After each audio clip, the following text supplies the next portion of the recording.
उसी आलम में उसने पहले 2-1 मिनट में चोटी की भुरभुरी मिट्टी से फिसल कर गिरने वाली चट्टानों की अवलाइश की आवाज़ें नहीं सुनी। फिर जब यकायक बढ़ती हुई गिड़गिड़ाहट की वो आवाज़ उसके कानों में आने लगी तो वो चौंक कर उठ बैठा।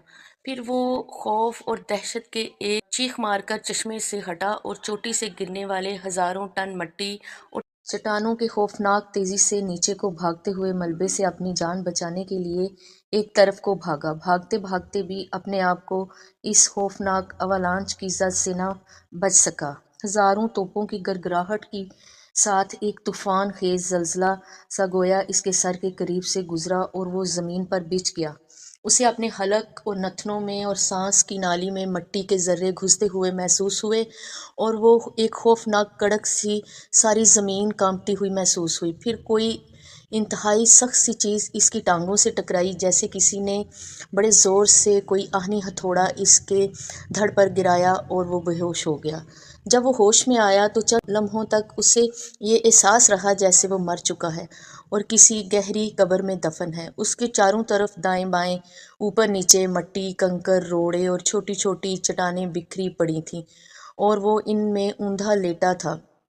फिर उसने अपनी आंखें खोलकर देखने की कोशिश की तो उसे अपने दोनों हाथ नजर आए जो मिट्टी में धंसे हुए थे। उसने पहले तो बड़ी हैरत से अपने हाथों को देखा, फिर आहिस्ता से इन्हें हिलाया। जब वो हिलने लगे तो इसका चंबा दूर होता गया। उसे यकीन आ गया कि वो जिंदा है। उसने बड़ी कोशिश से लेटे लेटे पहले अपने दाएं हाथ को मिट्टी और कंकर से आज़ाद किया, फिर दूसरे हाथ को, फिर मिट्टी खोदकर उसने अपने धड़ को आज़ाद करवाया, फिर अपनी बाईं टांग को आज़ाद करने के बाद फिर जब वो कसमसा कर वो करवट लेने के अंदाज में दाईं टांग को आज़ाद कराने के लिए ज़ोर लगाने लगा जो एक बड़ी चट्टान के नीचे दबी हुई थी, तो शदीद दर्द और अजियत की एक ज़ोर की चीख उसके खलक से निकली और वो अपनी कोशिश में नाकाम होकर वहीं पर पड़े पड़े हाँफने लगा।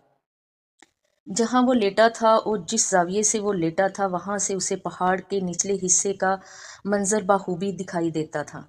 वो देख सकता था कि अवालांच का भारी मलबा उसके जिस्म से चंद फुट के फासले से होकर गुजरा है। चंद लम्हों की देर हो जाती तो उसके जिस्म के टुकड़े टुकड़े उड़ जाते, या चंद लम्हे वो खबरदार हो जाता तो इस अवालांच से वो साफ बच जाता। उसने दूर तक बचने वाले अवालांच के रास्ते को देखा। अवालांच जहाँ जहाँ से गुजरी थी झाड़ियों को उखेड़ती हुई, टीलों को मसमार करती, चट्टानों को बहाती, एक गहरी खाई बनाती हुई गुजर गई थी।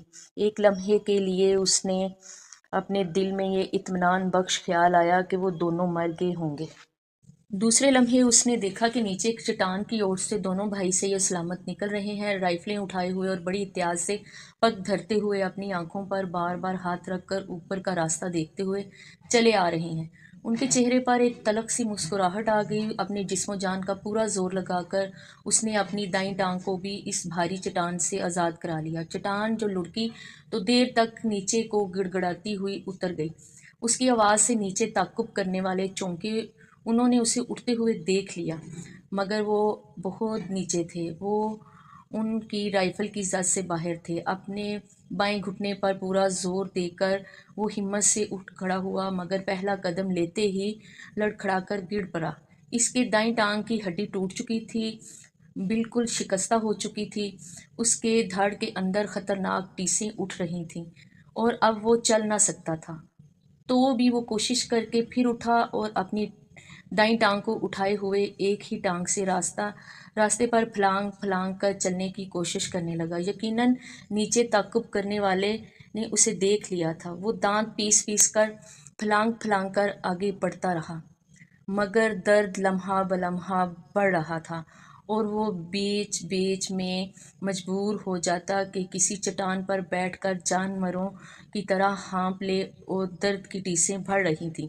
इसका सारा जिस्म एक कर्बनाक अजियत से कांप रहा था और फासला कम हो रहा था। वो दोनों नज़दीक आ रहे थे, नज़दीक होते जा रहे थे। वो फलांगते फलांगते तकरीबन दौड़ने लगा।